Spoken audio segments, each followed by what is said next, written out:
Today I'm letting you all eavesdrop on some very specific advice.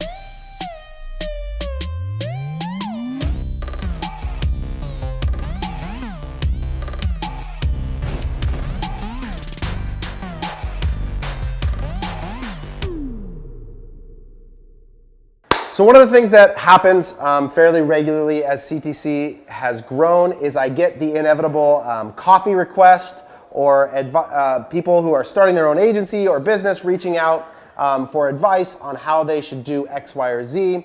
And so in an attempt to solve that, because my desire would be to go and have every one of those lunches and every one of those coffee requests and time with employees. There's nothing I love more than sitting with people individually and being able to share sort of what little wisdom I have or experiences that I've had with them in hopes that it benefits them. But unfortunately, there are obligations that I have that make that not the best use of my time always. So one of the ways that I've tried to solve for this is that my new thing is that if you want advice or if you have a question, is shoot me an email, 3 to 5 bullet points, and when I have time, I'll record a video that will hopefully answer some of those questions, but can be beneficial more broadly as well. So today, what I'm going to be responding to is a couple of emails that I've gotten with very specific questions and requests about how people can learn and apply some of the things that we've learned at CTC to their own business, and hopefully it will benefit a broader group as well. So one of the most common questions that I get all of the time about our journey at CTC are what are the biggest mistakes that I've made. This is something that's come up in our intern interviews that we do. There's a Q&A. People always want to know and how to avoid the mistakes that we've made. And so the first thing I would say, and this reflects directly to somebody whose business I was reviewing the other day, is that in the beginning as an agency, the biggest temptation you have to fight, and even as I would say as a business selling product, is that the biggest temptation is to be all things to all people. Is that when we started at CTC, and even now as we launch new business units, you're chasing cash for survival. And so the temptation is to do anything that somebody asks you to do.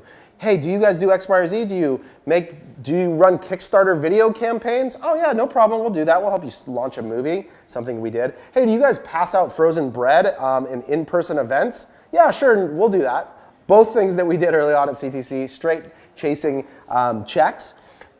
And then on the product side, the temptation is to think that your product is for everybody. And so you're chasing all these different, I remember with Kalo, one of the things that we were always doing is like, oh, it's for firefighters and musicians and waiters and nurses and all these different people. And you're sort of running around frantically trying to find anything that works, and you're throwing it all up against the wall and seeing what sticks. But time and time again, I have found that the way to actually think about growth is to think about compounding value. And the way that you create compounding value is by being really great in a specific area where you can develop reputation and case studies that build on top of one another to create more business.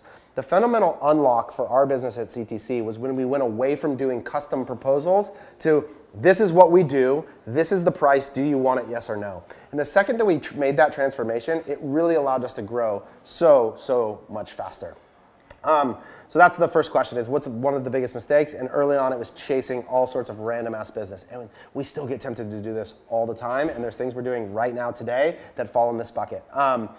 But we're trying to be better about it. The second thing then to think about, or the second question that I get asked a lot is, what advice would you give to somebody starting a business? And one of the things, and this is straight out of one of my favorite podcasts, which is a podcast called Masters of Scale that Reid Hoffman does. And one of the things he talks about is letting fires burn. So as a founder, one of the things that I am acutely aware of is how many problems we have in our company. And you'll be shocked to find out there are lots and lots of problems. My job is to determine where people's emotional and physical energy goes towards, and which problems we determine are for another day. And one of the things that I think has helped me is that I feel a ton of freedom to allow certain things to be broken, and that it's okay that they are not fixed and perfect, and we can operate with a sense of speed and direction without worrying about fixing all of the specifics of the individual issue. Now, there are people on my team, specifically those that work on the process and operations side of the business, that find this to be maddening about me, that there are things that I will allow to let burn when they so badly want to fix them because that's their personality and their skill set. But when you're building a business, oftentimes, before you try and build process, you want to build process around things that are efficient and that they can scale and work. It doesn't make sense to build process around things that you may not ultimately be part of your business and may not serve the business well, because then what you end up doing is building bad process for a bad offering. So determining what are critical issues, the metaphor with the fires burning is that if we're sitting in a building and this lamp is on fire and this plant's on fire, but the whole building's on fire, if I spend all my time and energy trying to put out the fire in the plant, the whole building's going to burn. And so one of the things, the analogies that I've used with our VP of differentiation is that sometimes we're on the sinking Titanic and she's running around trying to put Band-Aids onto scraped knees. And you have to sometimes be able to zoom out and determine what the critical problems are. So as a CEO or as a founder or as an entrepreneur, it's really critical for you to develop the skill of understanding which problems are critical and which fires you can let burn. So those are two questions that specifically people have emailed me and asked me about recently that hopefully will be applicable to a broader audience.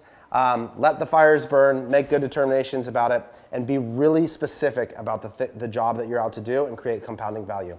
Hopefully that helps some of you out there. Now I'll kick it to the dream day people. You can edit that part out. Thanks. Have a great day.